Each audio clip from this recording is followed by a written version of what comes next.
Smart, smart, smart. You know what else is smart? You people listening to the Beard Owl podcast. That's right. You're listening to the Beard Owl podcast. It's the podcast where we talk about two of the greatest things in the world, beer and Weird Al. And I'm Lauren. I'm here and I'm having a good time.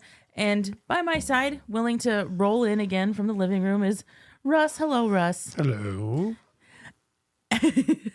How are you? Oh, I'm just fine. I had some great meatballs for dinner. Yeah, I made some meatballs for dinner today, and they were very good.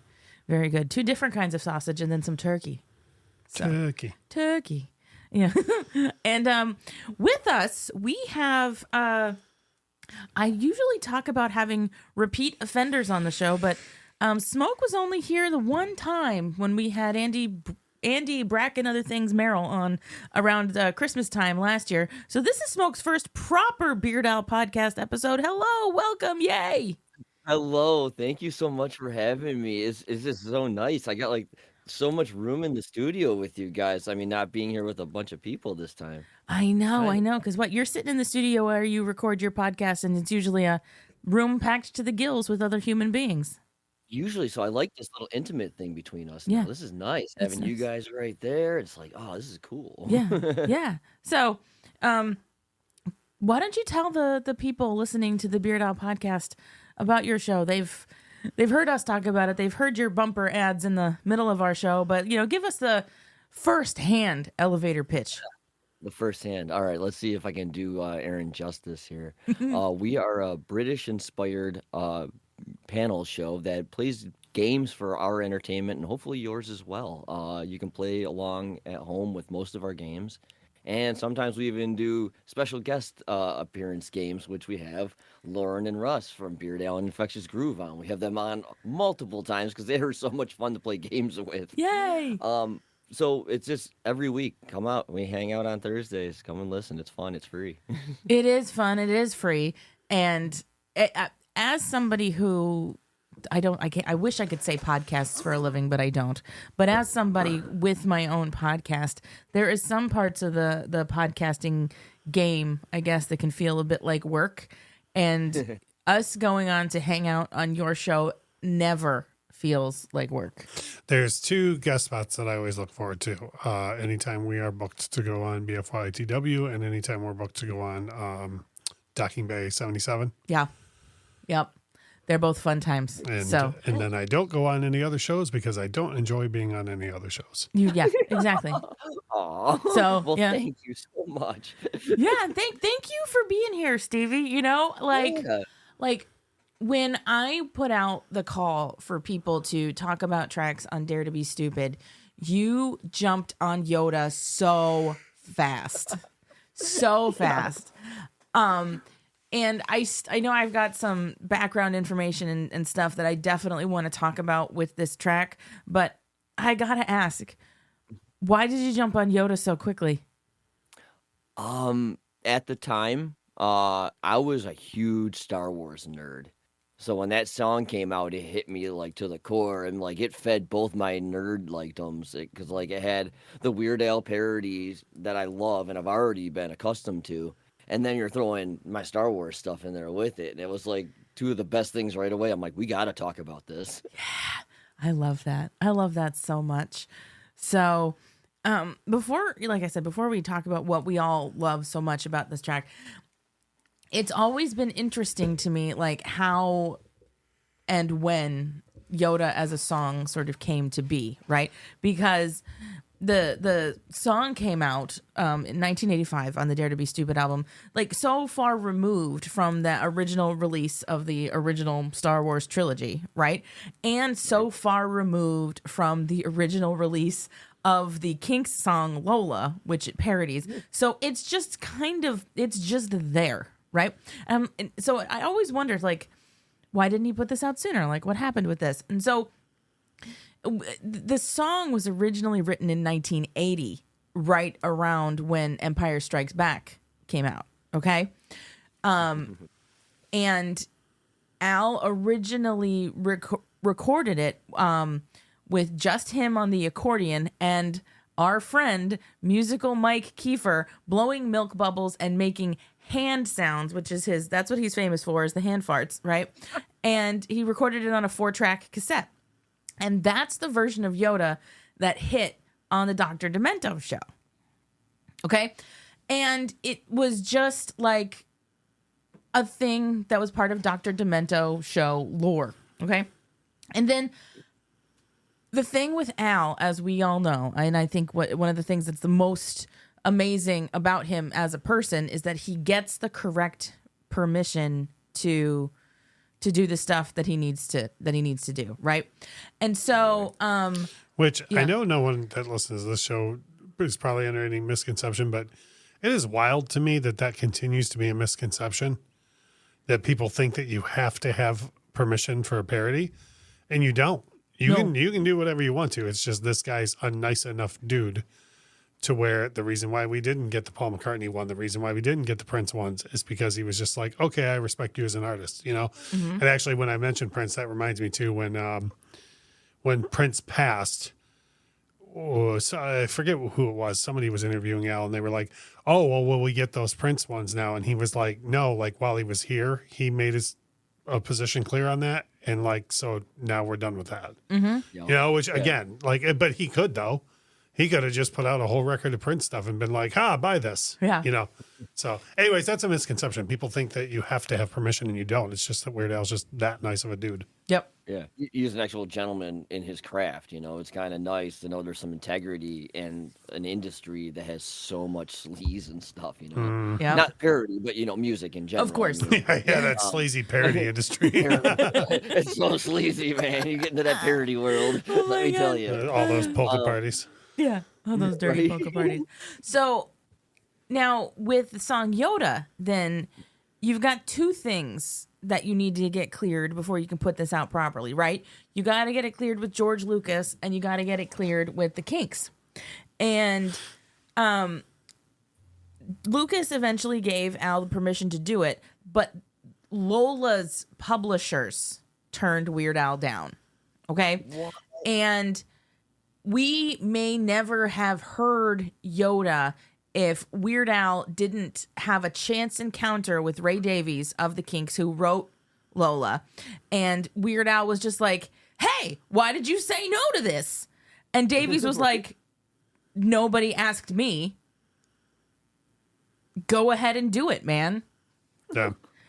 So I know it's a reverse situation, but I always think it's the Lady Gaga thing. Yeah. You know, I was going to say the same thing. It's something similar has happened previously, right? Yeah. She was like, well, nobody asked me. Go for it. Yeah. You know? Yeah. And so that's why after that, Al stopped like trying to, he started making sure he was getting in touch with the songwriters instead of just like the publishers or like record companies and stuff. Mm-hmm. And I did an episode very early on in this show about Weird Al parodies that didn't happen because of, you know, either artists or record companies turning him down. And it's a conversation I think I'd like to revisit again, but this is absolutely so part of it. And like, this song was not released as a single from this album. It does not have a proper music video, and it just kind of took on a life of its own from probably people like you saying, "Look, this is checking all my boxes with the Star Wars thing and the Weird Al parody thing. Mm-hmm. This is just like a perfect nerd like thing to have happen." And the song now has taken on a life of its own in Weird Al live performances with the whole Yoda chant attached to it and stuff. So it's a whole thing. It's crazy how this like 4-track accordion recording morphed into the beast in his career that it ended up. It's true. It's 100% true, and it's amazing. Like you said, it's a miracle. Everything lined up so that it could happen between the other two properties. You know, it's nuts. Yeah, perfect stars aligned, man. So exactly. Those were my facts about Yoda. I think it's pretty interesting. I'm very glad we have it. I'm glad we have the track for Darn Sure. So, I think everybody in the world is on that side. It's like 100%. Everybody's glad that song came out. I don't think there's anybody that hates it. No. Until later, Russ says he does for some reason. I'm like, what? No, that's not gonna happen. So I guess it's time to jump into the stuff that my favorite part of these episodes is the stuff that we think works. So I usually let the guest go first. So why don't you kick us off? What is the first thing that you think really works about Yoda? A very first thing, and it's right there in the title. Yoda. No joke. When I saw the track list, I saw Yoda. I'm like, you're not going to get it confused with anything else in this world besides that little green dude on Star Wars, right? You see Yoda, there's no mistaking it for anything else. So again, coming from that Star Wars nerd background, loving that stuff. I wasn't a Trekkie, I was more Star Wars. Yeah. It's like seeing that, and I'm like, oh my goodness, this is amazing. Like, and then finding out the parody was from Lola, and I'm like, okay, that's just funny. Now I got to listen to it, 'cause I got to see it before I heard it. Like I saw it written down before I listened to the track, so that was neat for me because I used to go get albums and cassettes all the time back in the day, Yeah, so it was it's neat. just your expectations were set right, like appropriately from the jump. You knew what you were getting and you knew what was going to happen, and yeah. So Russ, what was your, like, because you have talked many times on the show about you knowingly purchased the Dare to Be Stupid album because you had in 3D. Yes. So you purchased Dare to Be Stupid. This was the first Weird Al album I went and bought when it was new. Yes. So Nice. so you saw Yoda on the track list. Well, I didn't have any idea it was a parody by just looking at it on the track list. And as far as like initial impression, I'm gonna step aside on that right Okay, now for sure. because it's a user error thing, but that's part of my like what doesn't work about the track. But it's more a user error Okay. than anything. But I don't want to go into that right now because we have that for later. But as far as what works about it, like everything, like it's so there. Okay. And again, when you talk about like the nice guy aspect of Weird Al, so yeah, this was written in 80 when Empire came out, right?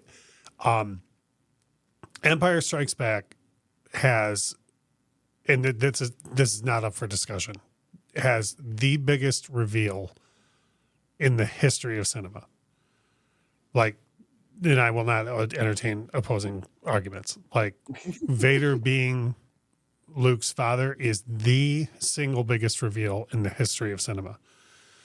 So how do you write a song about Yoda from this big hot movie and avoid that? How do you not talk about the big reveal? Well, you have to be Weird Al and make it about one specific part in the movie that doesn't deal with the reveal. Because Empire it starts on Hoth, then the whole Dagobah part happens in the middle of the movie, and then when Luke leaves Yoda is when he heads back and finds out about the reveal.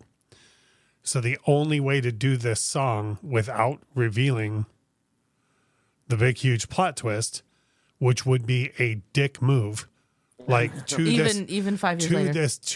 No, not 5 years later. I'm talking in 1980 when he wrote it. Right? Yeah. The only way to do it is to put it in one specific section of the movie. Like to have the entirety of the lyric happen in one specific section of the movie. Because that's a huge spoiler to have to admit. Like, people could have heard this song before seeing the film. And it wouldn't surprise me if that was on Weird Al's mind when he wrote the lyrics. Wouldn't surprise me at all. So then, smart in his case to do that. yeah, it's something you don't have. I mean, he could have created buzz for himself by spoiling it. Yeah. Because every song nowadays, if it's about anything in a movie, it's going to be the big key points. No, my lord, of course. I mean, well, look at, and I'm not saying this as negative, but look at Saga Begins tells you the entire film, including there's a big spoiler death in the lyrics of saga begins. It is? Uh-huh. The Jedi I admire most met up with Darth Maul, and now he's toast. I'm still here, and Yeah, that's a spoiler for that film. No one went into that movie thinking that Liam Neeson was going to be killed. Nobody. So you have, and again, that's not a big reveal. That's just a death in a movie. Like Vader being Luke's dad is like the biggest reveal in the history of cinema. And it takes up, if you're doing a top 10 countdown of biggest reveals in the history of cinema, Vader being Luke's dad takes up sections 1 through 9. And then number 10 is The Sixth Sense. I was going to say. Like, it's not even it's number 2 through 8. It's 9 or 10. Right. So anyway, so when he wrote it, I mean, like that on its own, like I just said, he could have gotten notoriety by being the guy that, oh, did you hear that one dude made that song? And it's funny, but it spoils the movie for everybody. Right. And he just didn't do that. So then Jedi comes out in 83, and you got to figure, if you're excited about Jedi, you probably saw Empire, right? And obviously Jedi's entire plot revolves around what the resolve of the big reveal from Empire, right? Yeah. So then 2 years after Jedi comes out, this dude is totally safe to go back and like touch this song up or rewrite some and put that in it, and he still didn't. Yeah. Do you know what I mean? I do. Like, it's stunning to me that he avoided in any way, shape, or form. You don't even allude. He's not even like, my friend's got a mess and I got to leave it to my guest and all. Like, at no point is there any allusion to even remember if you kill him then you'll be unemployed. There's nothing at that point in the story. That's what Luke thinks. Is that if he kills Vader, it'll be the end of everything. There's no bigger question at that point in the story. Huh. So I have to make sure that I say this. When you said to me earlier today, I think I have some pretty interesting thoughts about Yoda. This was not where I was expecting it to go. You think I was going to be like, I would have liked to have heard more fart noises. Back to you, Lauren. No, that's my line. I like that take though. Right? That's dude, Russ. Holy crap! Like, because I never thought of it through that angle. I like it. Ever since I was a little kid, I've thought before. Not to be Weird Al hipster about it, but like long before people talked about like what a nice guy he is and how he like things like this mattered to me. Like when I first heard this, I was like, "Holy cow!" He didn't even mention the thing, and he would have been so within his right to do it by 1985. Yeah. You know, Yeah. like any way you cut it in 80 would have been a jerk move. I don't care if it was in, things traveled a lot slower back then. There were people that didn't get to see Empire for like a year. It still would have been a jerk move in 80, but to like an extra film later and 2 years after that, and you're still like, no, it's cool. Like, and also way to knock it out of the park on the first try, also lyrically, like without needing to feel like you got to touch it up, Yeah. Geez. Yeah. But also one other thing, and the bridge absolutely kills me because it's so damn accurate to the scene where it's so serious. If you're in Smoke, if you're as big of a Star Wars fan as you say you are, that scene where Luke is really trying to learn and he just keeps failing, where he's upside down and he's lifting the rocks and he's trying to look, and it's so serious and there's life lessons there for people. This is why people get quote unquote toxic about Star Wars, because it's things that are connected to their life. And that scene is so, I know people who have succeeded in big business because of the lessons they learned watching Luke in Dagobah. And then along comes Weird Al. He's like, so I used the Force. I lived in a box.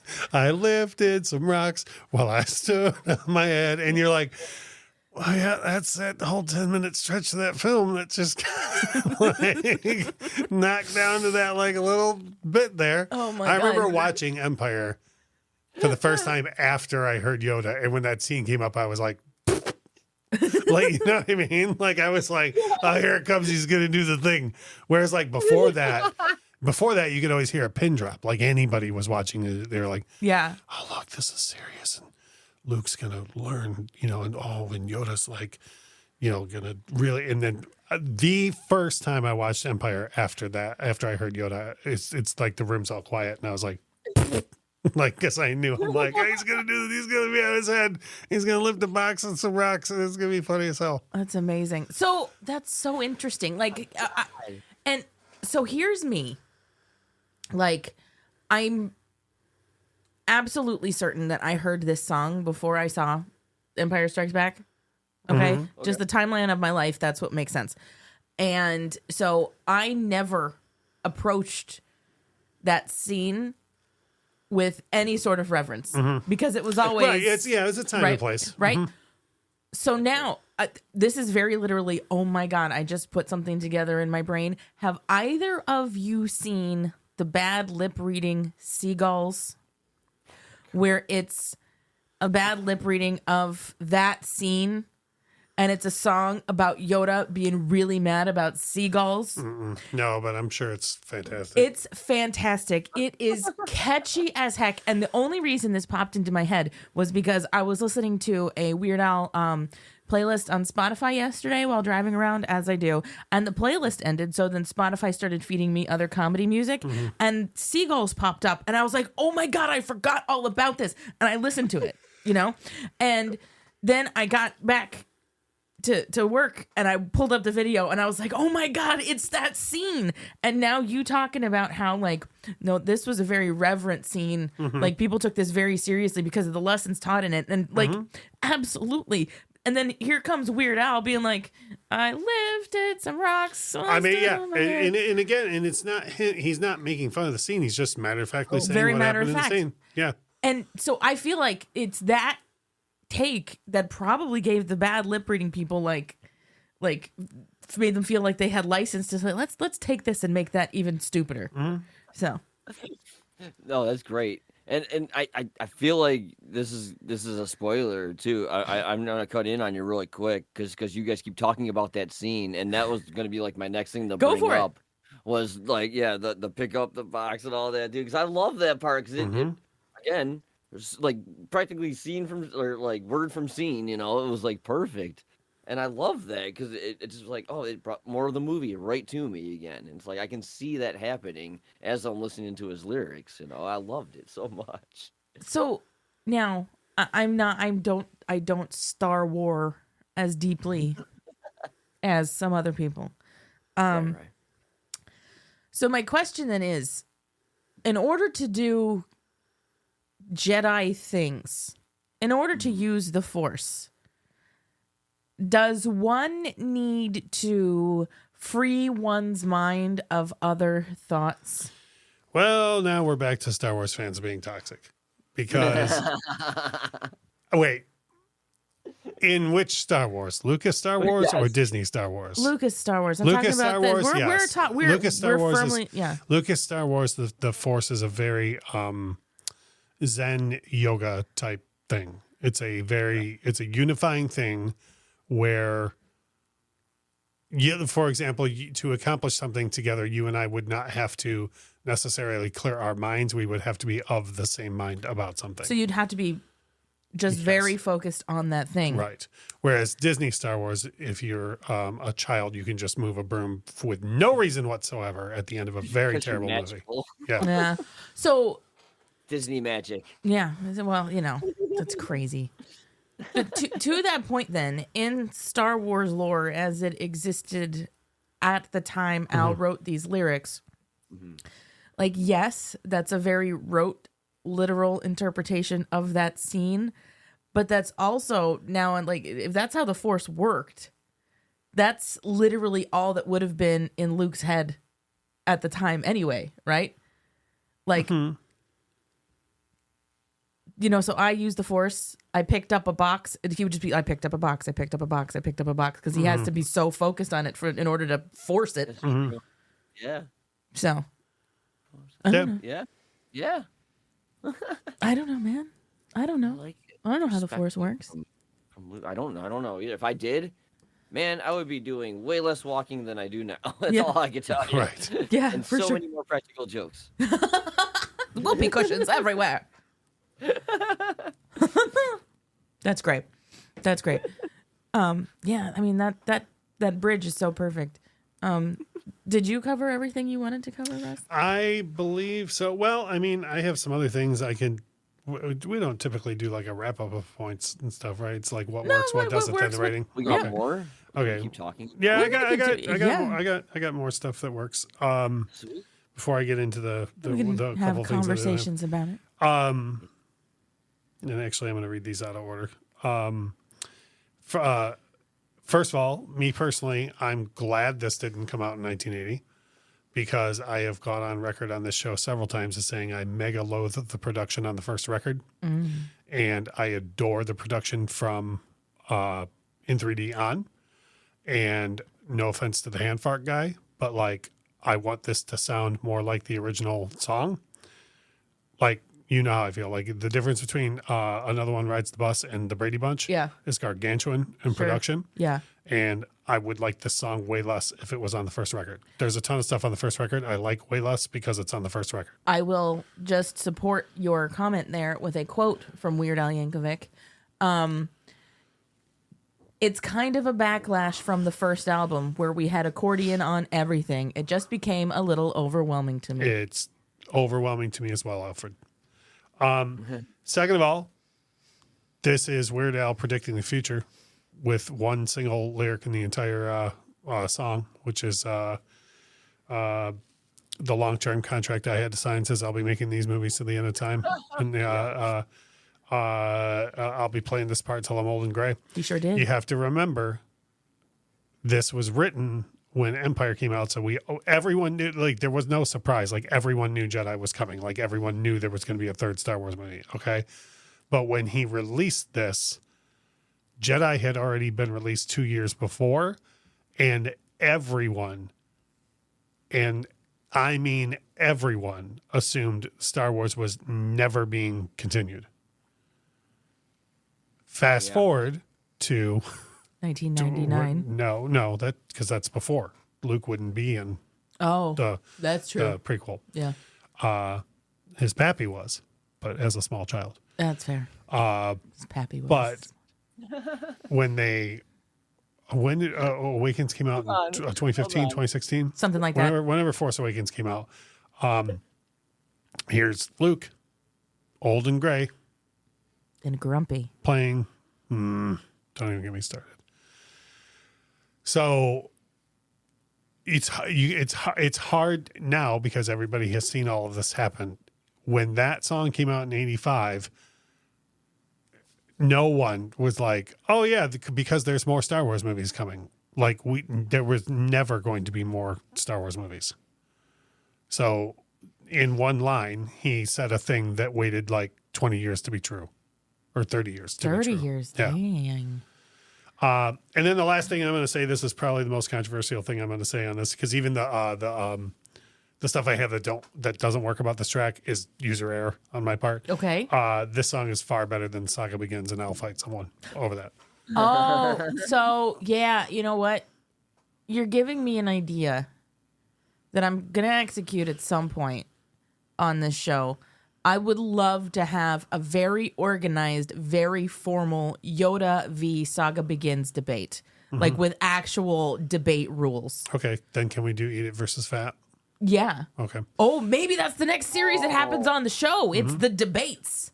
Yeah, it's a great idea. Mm-hmm. You Oh, get people vote like a week prior and stuff to see what they think. Yeah. Oh, That way you get man. people engaged the week prior First to of it all, coming out. like on first of off all, week. you're welcome. And second of all, I want to get back to this. Yeah. Oh, sorry. This destroys the Saga Begins, like on several levels. I don't mind the Saga Begins, but Yoda is a masterpiece. In every way, everything that you come to a Weird Al parody for is in this song. And the way I know that is because here's a huge Weird Al fan and a huge Star Wars fan in Stevie, and Yeah. here's a huge Weird Al fan in you, and I just brought a perspective to the song that neither of you have ever thought of, and both of y'all have said things about the song that I never thought of, and the song's been around since before the dawn of time. It is a perfect Weird Al parody. It really did come out a long, long time ago. Right. But not you in know, Galaxy you know what I'm saying? It's just, Yeah. it destroys the Saga Begins in every way. And I think it's gross that there are people that have heard Saga Begins that haven't heard Yoda. I don't understand what planet you live on, but I'm glad it's not mine. I think there are some. I know. Yeah. I think there's some people that aren't familiar with Glass's mustache Weird Al. Like Weird Al started for them at Running with Scissors, which just doesn't track for me. Yeah, I weep for them. Okay. I mean, I get it if it's an age thing. I like you came out like way later, but even then, like all his early stuff came out before like everybody else. I know. Like I listened to all his stuff from day one. You know, I don't know. It's weird. It's crazy. It's crazy. So, anyways, that's all the things I have that I think works. I reserve the right to kick in on anything else y'all have. I love that, man. Yeah. I do. So I was just wanted to chime in with I love that we alluded to a lot of it with, you know, the line that Russ just pointed out, you know, with I'll be playing this part till the end of time. Even as a kid, I always loved how it was a seamless shift from Luke's perspective to Mark Hamill's perspective. Like you don't even, it doesn't skip a beat. Like he breaks the fourth wall without you even realizing that there was a fourth wall there to break. And like it just happened so incredibly smoothly that like it again, as a kid, it took me a handful of times to get it because it was just, you know, but I was like 10, you know, but I just think it's so incredibly nuanced and done with such an elegant touch. Yes, agreed. Well, in Lola, I haven't heard Lola in a while. I mean, I know it very well, but I think in Lola the perspective switches from him remembering the story to like then being like, oh, and that happened a while ago. So yeah. I think that's mirroring the way the original song is written. Yeah, I met her in a club down in Soho. Oh, you're not going to get there. That's no, I'm not. The part you're thinking of is way later in the song. But I think that's I think it's written purposely that way. Yeah. That's awesome. And he does that though. Like he's a genius about being able to like, yeah, I can not just parody a song, but I can also do the same timeline switch. It's kind of nice.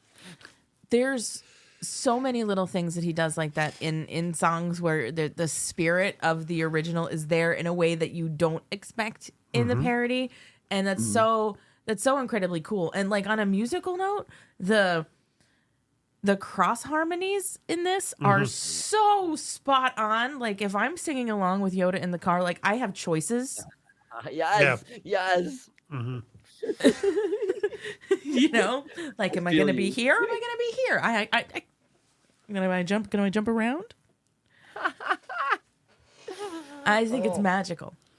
I love that so much. Oh my God, yes, because I'll do all of them, not at the same time, obviously. Wouldn't that be impressive though? It'd be so cool.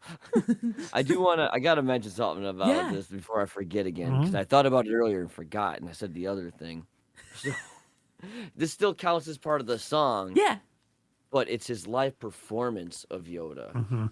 So I've seen him like only 4 times, I think. I know you guys have seen him a bunch. But the last time I saw him was before Jorge passed. We all went together, which was awesome.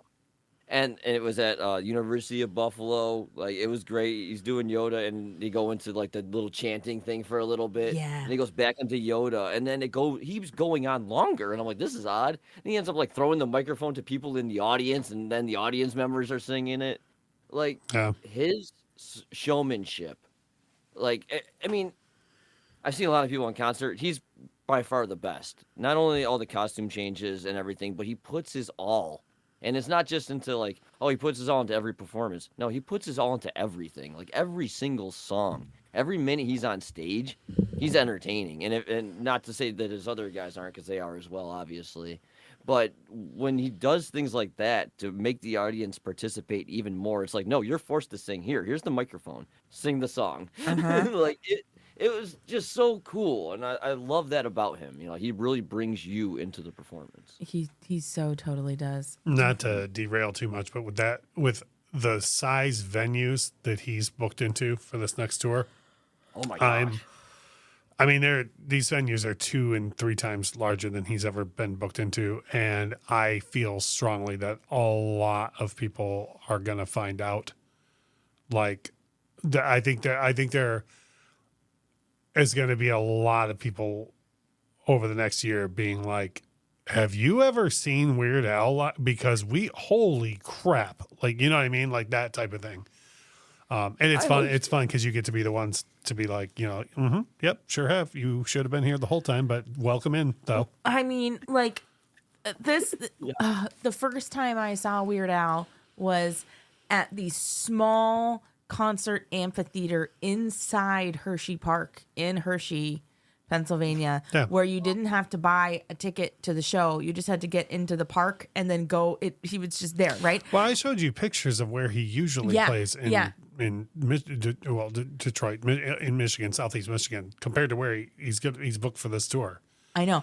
And it's like 4 times the size. It's just crazy that, again, the first place I saw him was something that you didn't have to pay to get into. It was just in the middle of an amusement park.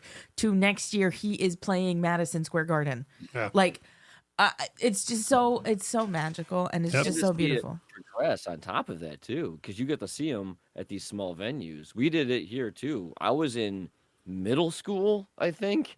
He came to Melody Fair, which doesn't exist in New York anymore. It is wiped off, like it's gone. Yeah. And it was a rotating stage. So it was cool. No matter where you sat, he was facing you at some point throughout the performance. And it was so cool because it was only like 150 people maybe in this place. It was so small. And it was so cool. Like the first 3 times I saw Weird Al was at the smaller venue in Detroit, Meadowbrook Amphitheater over in Rochester.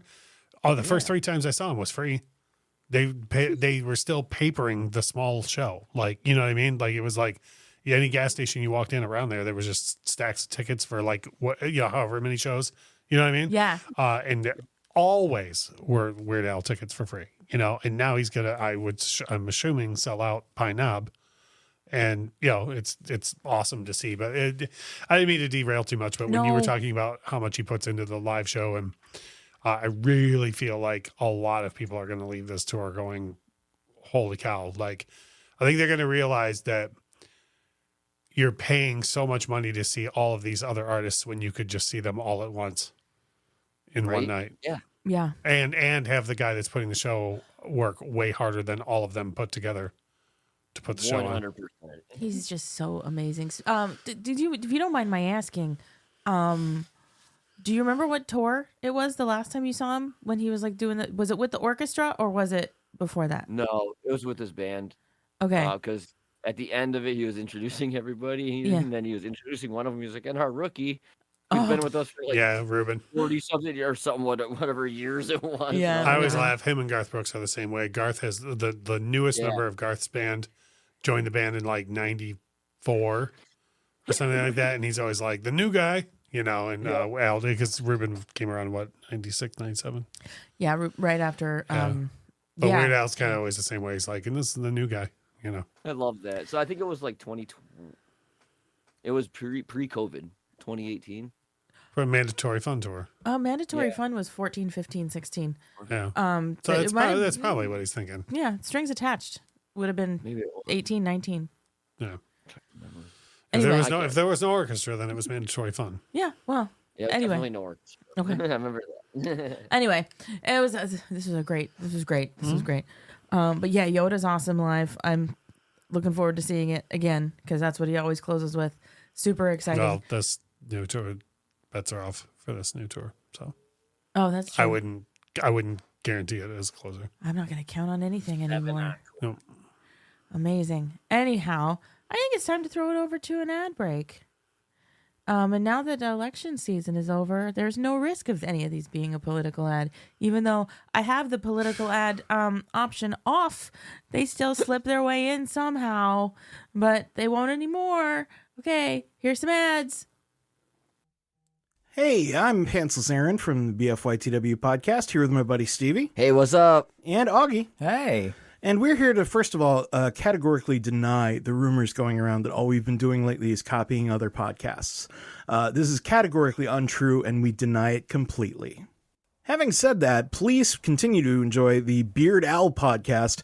But when you're done, please check out our new project, the Weird Ale podcast, where we pair an ale with a Weird Al song. Pretty sure that hasn't been done before. Greetings, fellow nerds. It's Garrett, your host of The Nodak Nerd, part of OddPods Media, the podcast where we explore the vast realms of geekdom. From the latest superhero flicks to retro video games and everything in between, we've got you covered. Join me for insightful reviews, hilarious discussions, and maybe even a few heated debates. Find The Nodak Nerd wherever you listen to podcasts. Let's get nerdy. And we're back.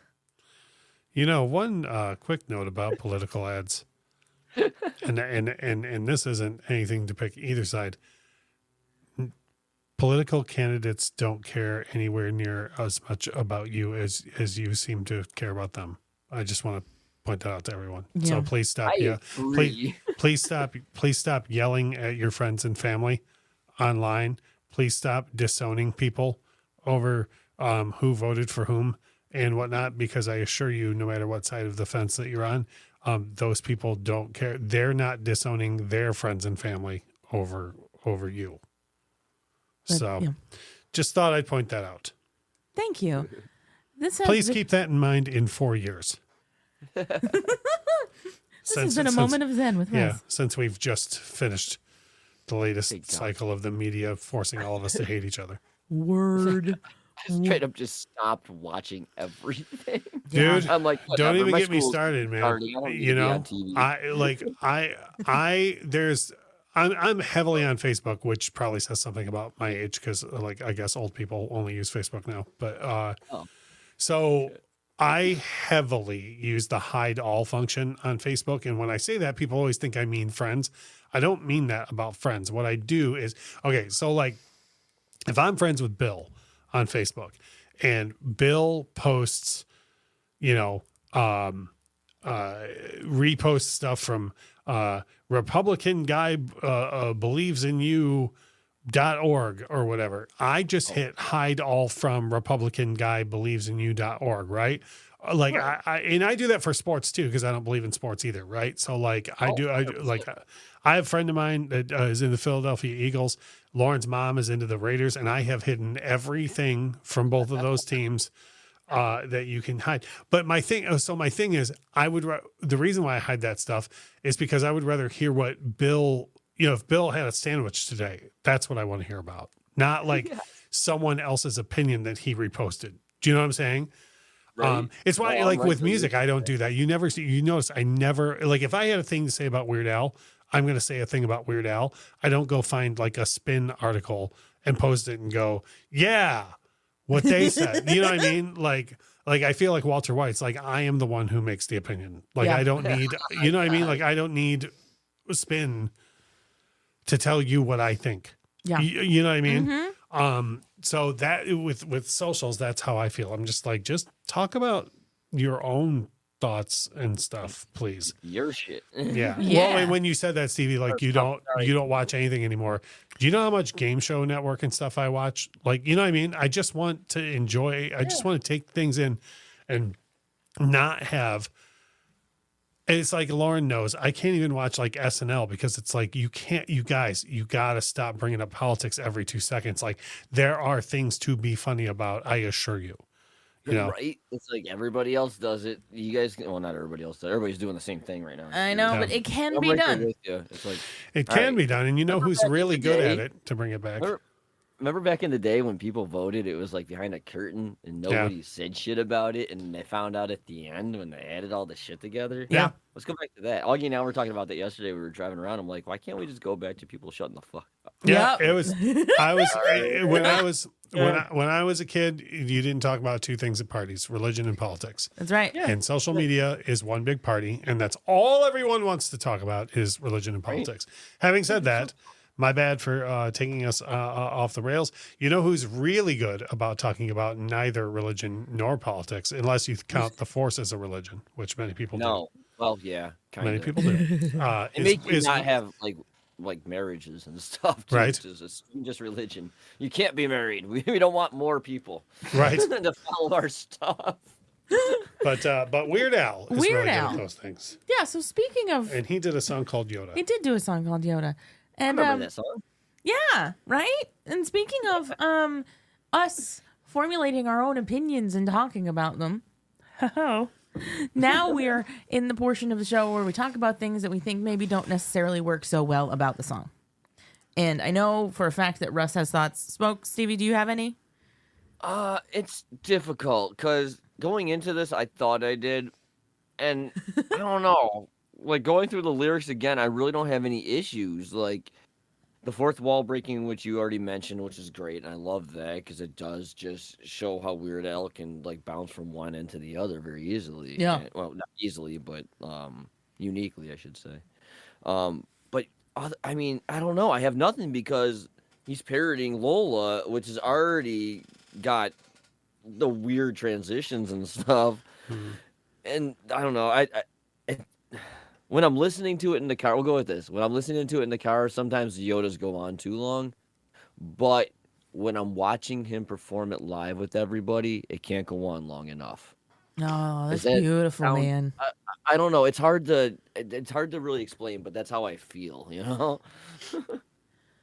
Yeah. I wish it was live all the time. I wish it was live all the time, too. Well, that kind of ties into my user error.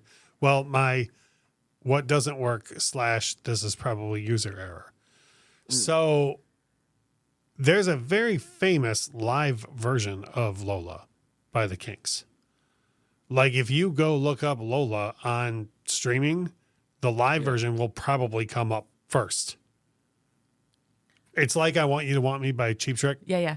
Like many people know the live version, and I know people who have never even heard the studio version of I Want You to Want Me by So tame. It's terrible. Whereas I would the studio version of Lola is just fine. But when I was a kid, all I'd ever heard was that live version of Lola. So when I first heard this, my initial thought was, and this is why I sidebarred when you were like, what was your initial thought? I was like, oh, he's come so far with production, but that is not even close to Lola because I'd only heard that live version. Oh, interesting. Yeah, Yeah. you know what I'm talking about, right? Where they do the sing along in the middle, and Ray Davies is like, "It's the disco version." Yeah. Right. Oh, interesting. And the reason that ties into what Stevie's saying is because there are less of the Lolas, because it's the live version. Like they have the crowd sing it, and then it kicks back up, and then it comes back to the end, right? And I kind of wish, years later, I was justified in my thinking.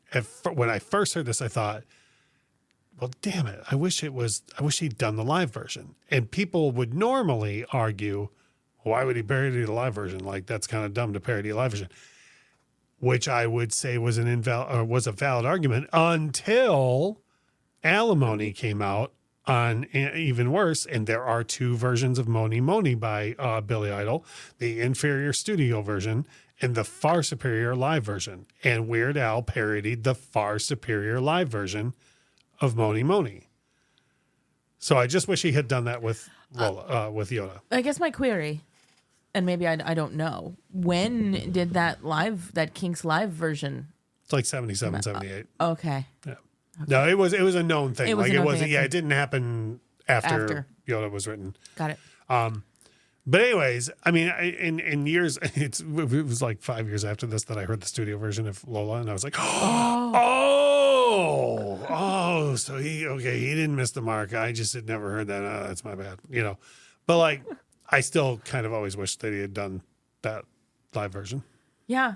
Well, to that point, if he had parodied that live version, maybe we wouldn't have the awesome yet different live version of Yoda as we know. Oh, for sure. today. Yeah, it's a bunch of if this then that.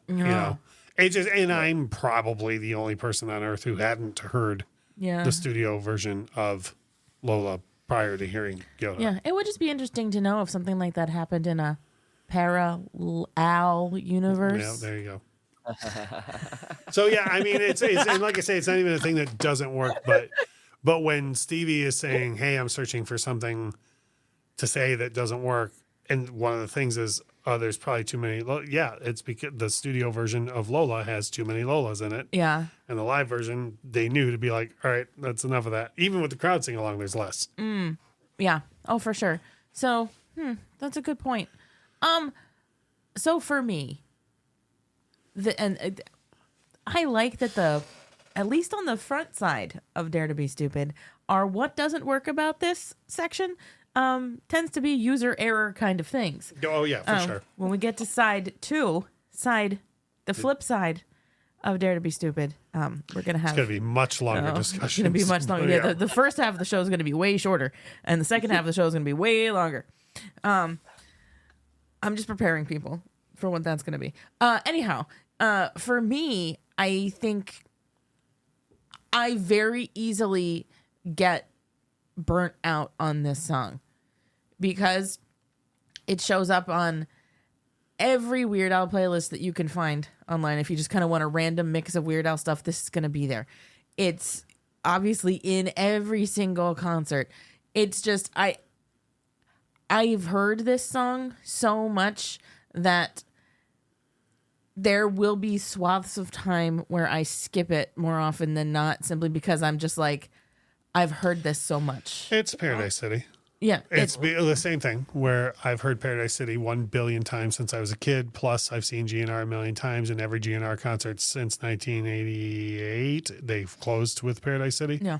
You know, eventually you get to that point where you're like, you know, do you know how many GNR shows I've left as soon as that rings out? I'm like, okay, bye. Like, you know, Yeah. and it's the same thing. You know, you just at one point you're like, okay, well, I've had Yoda enough. Yeah, and it's marvelous, and I love it so much. Which again is user error. It's like when I was a kid, I could have skipped Paradise City or turned the radio station one of the 1 billion times I heard it, but I didn't. You know, and so it's like when you eat too much of one thing, you're like, you could have stopped stuffing that in your face, but you didn't, you know? So again, it's user error, you know? But I love that this was a very grasping at straws kind of deal. So I think we're down to the final little segment here where we rate the song on a scale of 1 to 27. I will go first because this is probably the last time I will do this on this album. I'm going to give it a 27. Because the only thing I have against it... You're not saving that for Girls Just Want to Have Lunch? Nah, man. The only thing I have against this song is me liking it too much at certain phases and then getting a little sick of it. But I will have a Yoda renaissance and then enjoy it fresh all over again. So 27 out of 27 from me. Who would like to go next? Well, Steve, go ahead. Oh man, this is difficult. Yeah, it is. I'm not good with odd numbers. I want to say it's near perfect, except for that little issue I have there, where I prefer just it live. It's hard to listen to this in the radio in the car, so I'm gonna have to say like 25 out of 27. It's up there, Perfect. but it's not something I play every time. I love it. I said earlier, I think this is a perfect Weird Al parody. There's a 27 for me. Cool. I totally understand your thoughts on that, and trust me, there's been more than a few times in the car where I'm like, God damn it, I wish there wasn't so many Yodas at the end of this. But like, it's if aliens came down to this planet and needed to know what Weird Al does in order for humans to survive, I would play this song. Yeah.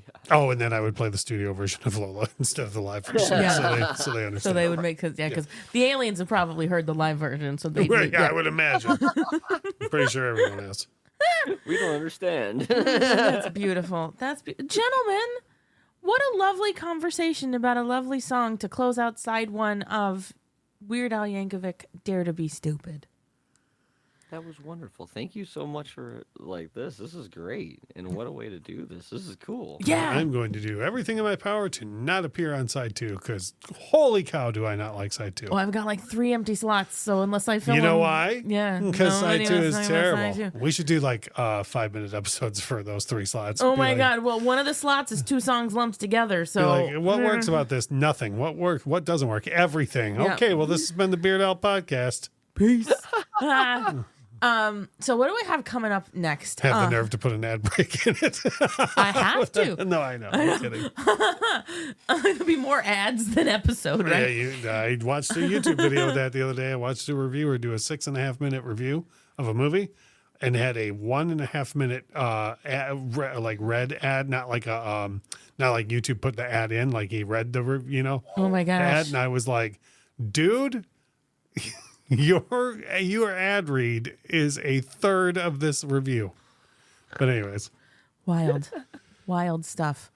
So what's coming up? So we're gonna do the thing, where like we did on the in 3D, where I'm gonna have comedy musician Insane Ian here to do a side 1 recap, kind of do the same kind of discussion, and then I'm gonna throw in one more special episode before we get into the slog that is side 2 with a different, possibly less insane Ian.